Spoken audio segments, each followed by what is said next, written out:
Why you must read, beginner level. Why do I need to read in English? My students often ask me this. They think, I go to classes, I do my homework, I watch films in English. Why should I read books? Actually, reading is the best way to improve your English. I will tell you why. First, reading is very important now. In 2006, only 1 in 100 people went to university.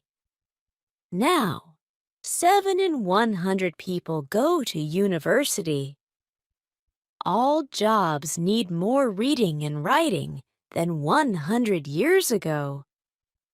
This is true for everyone.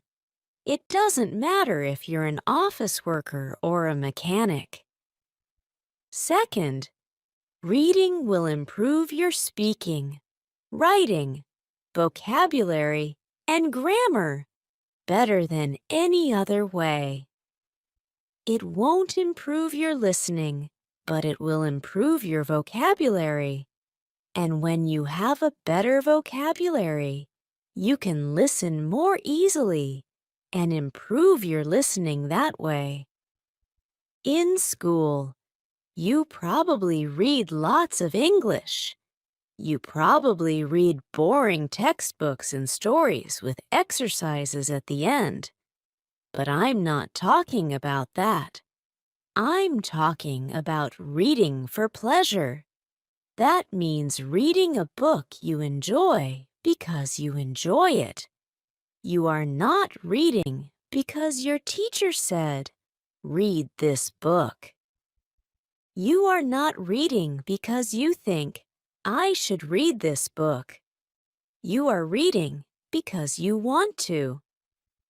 In 1965, they did an experiment in schools in America. These schools were for boys who had done crimes. For example, some of them stole things. They gave some of the boys free books. They were fun books, like James Bond. They said, "You can do what you want. You don't have to read the books." But the boys did read the books. They read a lot of books. Some boys read a book every 2 days. After 2 years, they gave the students a test. The students who got the books got better at reading and writing, and they liked school more. The students who did not get the books did not get better at reading and writing. Actually, some of them got worse. This isn't just true for native speakers. They also did an experiment on students learning English in the Fiji Islands. They used 3 ways to teach. The first way was normal English teaching. They did grammar classes, exercises, and so on.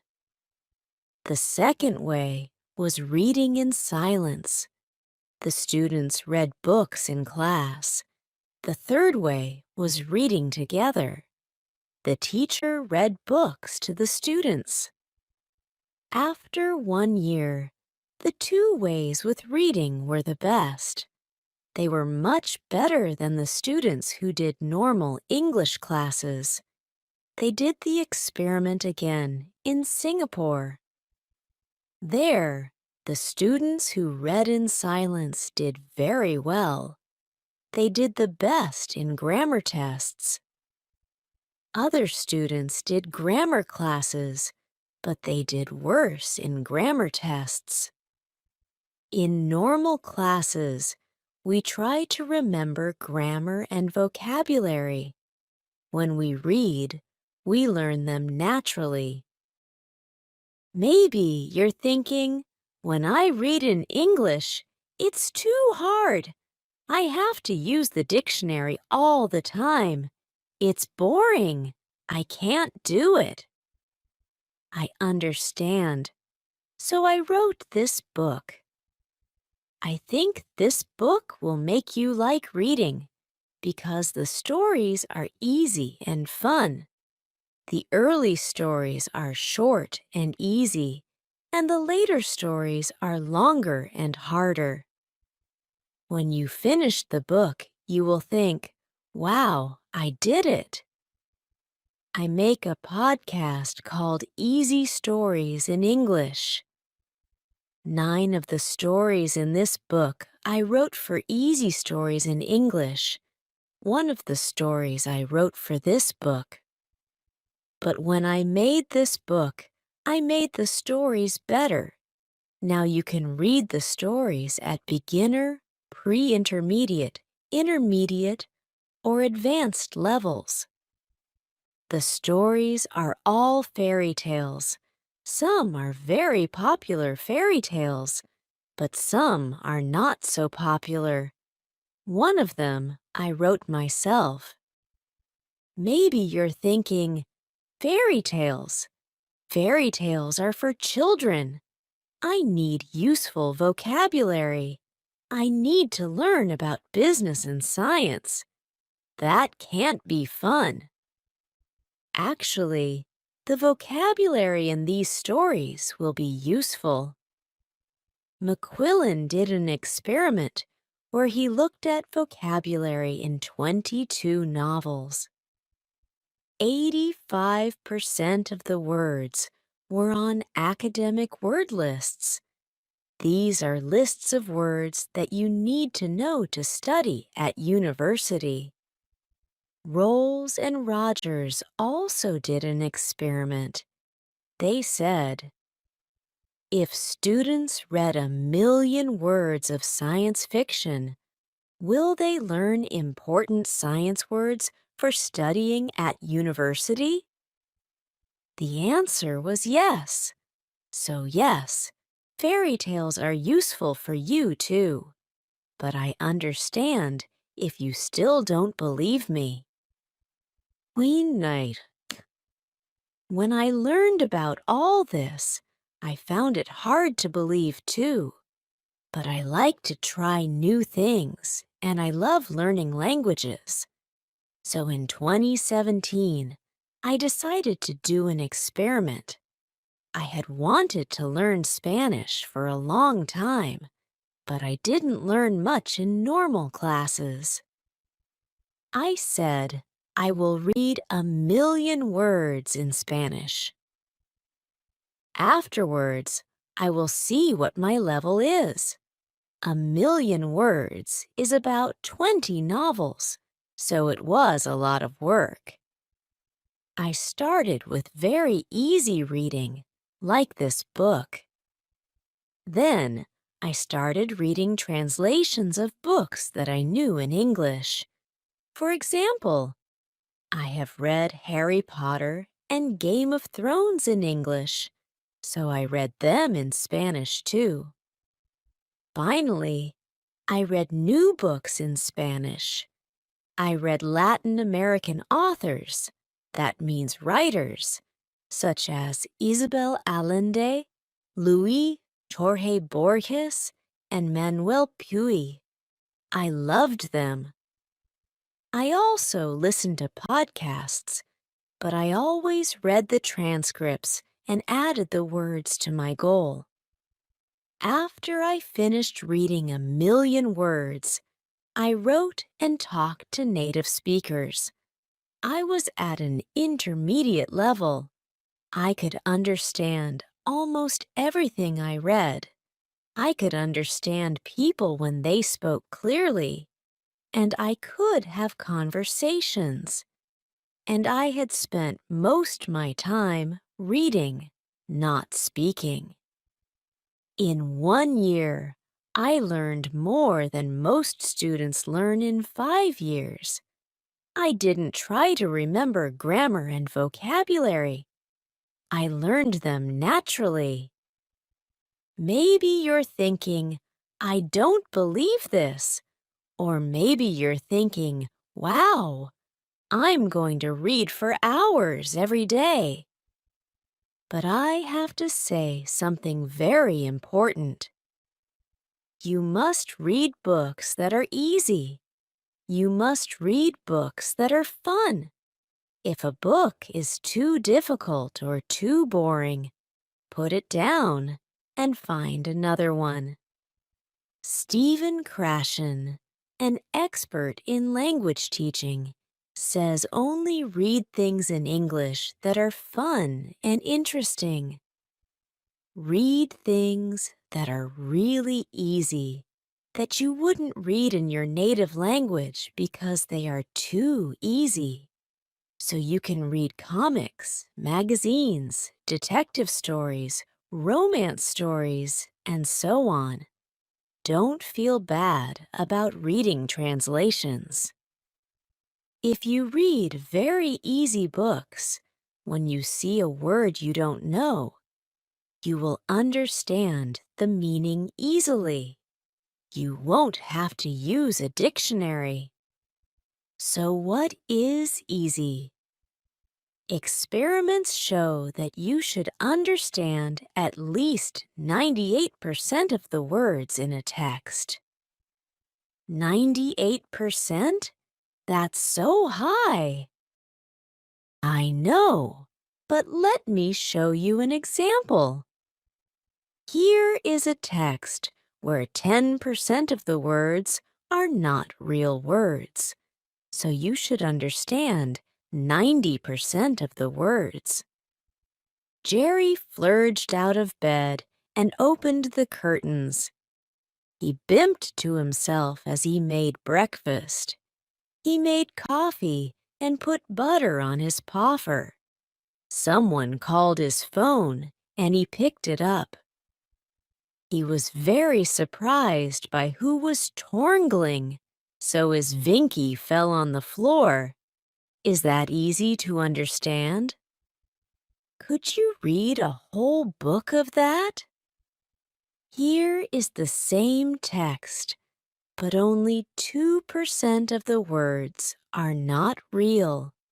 So you should understand 98% of the words. Jerry jumped out of bed and opened the curtains.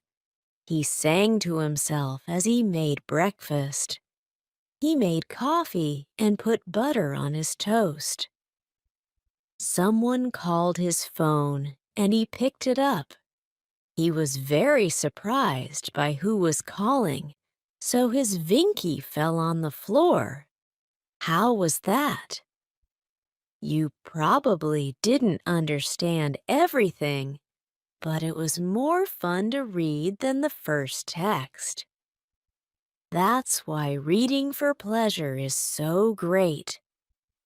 Maybe you don't understand everything, but you understand enough to follow the story, and you don't have to pick up a dictionary. So if you find that this book is too hard, read something easier. If you find it boring, read something more fun. I know that not everyone likes my writing, and that's okay. Find a book that is good for you. When we have fun, we learn much more. Because I want this book to be fun, it has no exercises in it. I thought about adding them after each story, but I don't think it's a good way to spend your time. Instead, you should read more. Read for pleasure. If you finish this book, you can try the level above. Because you already read the stories, you will know them well, and it will be easier to understand. But maybe when you finish this book, you will love stories. I hope so. If you do want to read more, you can listen to my podcast, Easy Stories in English. I write a new story every week with audio and text, and there are over 100 episodes for you to listen to. Happy reading and happy learning. Why you must read. Intermediate level. Why do I need to read in English? I get this question a lot from students. They argue that as long as they're going to classes, doing their homework, and watching films in English, there's no need to sit down with something as boring and old-fashioned as a book. Well, to put it simply, they're wrong. In fact, reading is the best thing you can do to learn English, and I'm here to tell you why. Firstly, reading skills are more important than ever, whether that be in English or your native language. In 2006, only 1 in 100 people went to university. Now, it's 7 in 100. All jobs, from office workers to mechanics, require far more reading and writing than a century ago. The competition is higher, and readers win. Secondly, reading is the best way to improve proficiency in English overall. Yes, you heard me right. Reading will improve your speaking, writing, vocabulary, and grammar far more efficiently than any other method. It won't improve your listening skills, but it will give you the vocabulary necessary to train your ear quickly. But it's not just any reading we're talking about. In school, you probably read lots in English. Boring textbooks and stories with exercises at the end. No, we're not talking about that. We're talking about reading for pleasure. That means reading a book because you enjoy it, not because your teacher told you to, not because it's what you're supposed to read to improve your English. No questions, no book reports, just pure pleasure. Yeah, right. You're probably thinking, that's too good to be true. Let me show you. In 1965, an experiment was carried out in juvenile delinquent reform centers in America. One group of the students were given free books. They made sure they were exciting books that would appeal to young boys, such as James Bond. But unlike most reading programs, they were not required to read the books. They were simply given them. They could throw the books away, give them back, or draw on the pages, and nobody would punish them for it. But the boys did read them. They read a lot of them. Some of them read a book every 2 days. At the end of 2 years, they tested the students. Not only did their reading and writing greatly improve, so did their attitude towards school. But the students who were not on this program stayed the same. In fact, some of them got worse over the 2 years. This isn't just for native speakers either.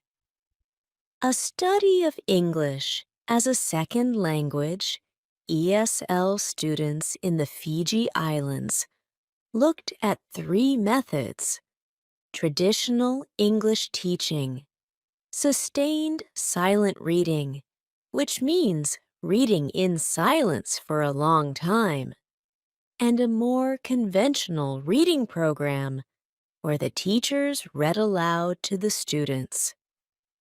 By the end of the first year, students taught with the 2 reading methods had a 15-month advantage in English ability compared to the 6.5 months of the traditional method. When the study was replicated in Singapore, the students who did only sustained silent reading did better on grammar tests than the students who had taken only grammar classes. When we do grammar exercises, we try to memorize the rules of the language. When we read, we absorb them. But I know what you're thinking. That's all well and good, but when I pick up a book in English, it's too hard for me. I get bored of looking up words, and I give up after a few minutes. That's why I wrote this book. It is designed to make you fall in love with reading by providing fun, familiar stories that are easy to understand. The stories gradually increase in difficulty and length so that you can feel a sense of progression and success at the end. Most of them were originally released on my podcast, Easy Stories in English, but they have been rewritten and improved for this book, as well as having a version for each language level. They are a mix of classic and less popular fairy tales, as well as one that I wrote myself. Again, I know what you're thinking. Fairy tales? But those are for kids. I need useful vocabulary about business and science and technology. There's no way to make that fun. The thing with language is, there isn't such a big difference between important language and fun language. We use a wide range of words when talking about technical topics, as well as chatting with our friends. A study by McQuillan examined vocabulary in 22 novels and found that they included 85% of words on academic word lists. Rolls and Rogers found that if a student read 1,000,000 words of science fiction, they would acquire many of the technical words required for a science degree. So yes, reading fairy tales will help your English in all areas, even for academic purposes. As an English teacher, I've seen many times that the students who do the best are those who read the most. For IELTS, for university, for business, or just for travel, reading is the factor that predicts success. But I understand if you're still unsure. When I learned about all this, I was too. But I like to experiment, and I have a passion for learning languages. So in 2017, I decided to test this theory. I had wanted to learn Spanish for a long time, but aside from struggling with Duolingo and not really learning anything, I hadn't made a serious attempt. I set myself a goal. I would read 1,000,000 words in Spanish and see what my level was afterwards. 1,000,000 words is roughly 20 standard-length novels, so it was a huge task.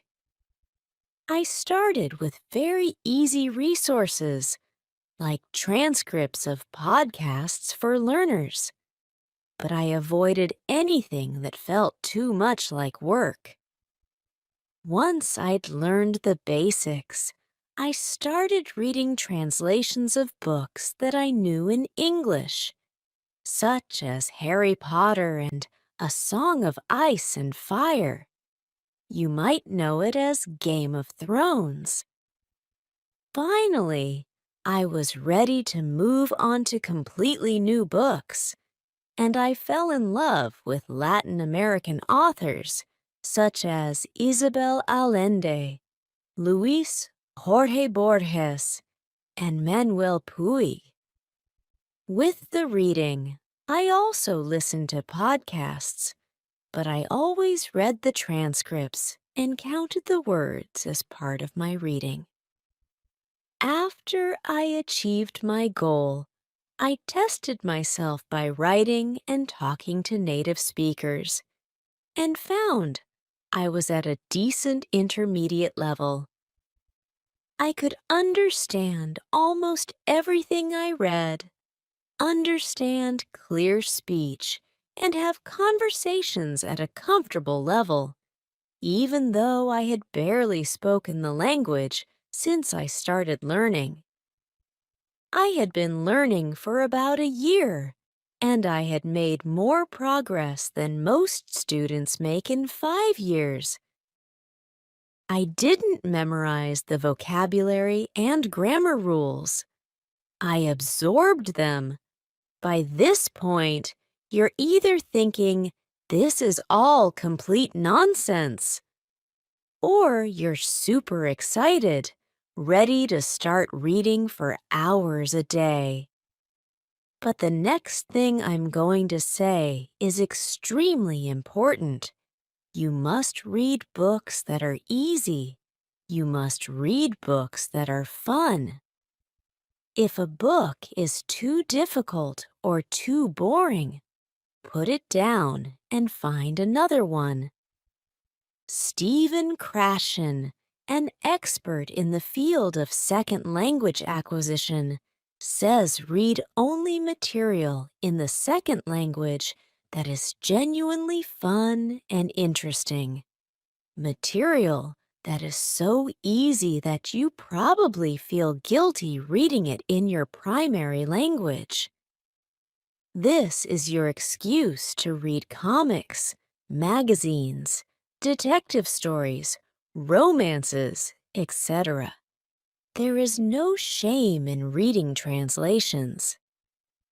Ideally, you want to be reading a book so easy that when you see a word you don't know, you can understand the meaning from context. Research has shown that in order for this to happen, the text needs to be at least 98% known words. 98%? That's so high. I know, dear reader, but let me show you an example. Here's a text where I've replaced 10% of the words with nonsense words.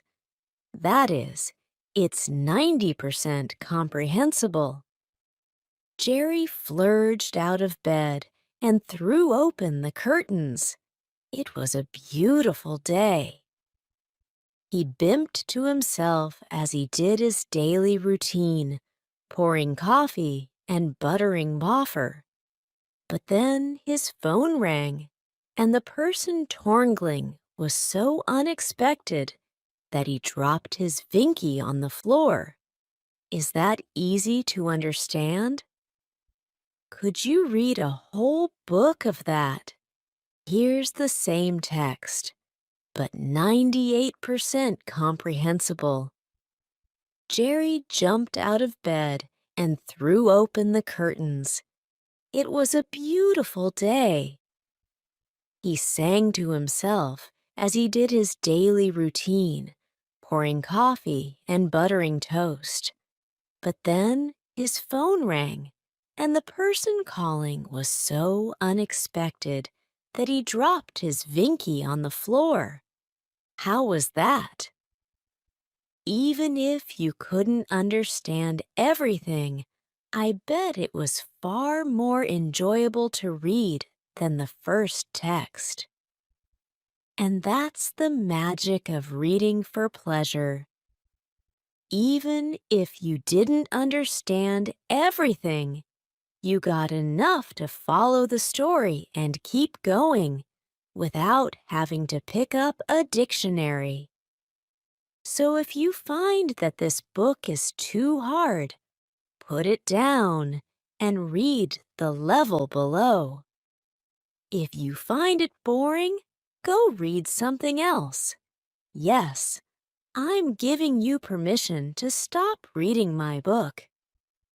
I know not everyone likes my writing style, and that's okay. Find what works for you. As you read, focus on the meaning of the stories, and don't sweat it if you don't understand every single word. Just relax and try to get lost in the pages.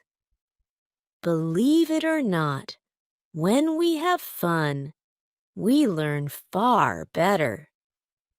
The levels of these volumes are based on the Common European Framework of Reference, a system for defining language levels. You'll know them as A1, A2, B1, B2, C1, and C2, although these books only cover a 2C1. If you're A1 level, you probably need more guided teaching before you start reading. And if you're C2 level, then you can start reading books for native speakers. A great strategy, if you don't feel so confident about your reading ability, is to start with the beginner level of the book and reread it level by level, going all the way up to advanced. This will allow you to really absorb the new language and gradually increase the difficulty.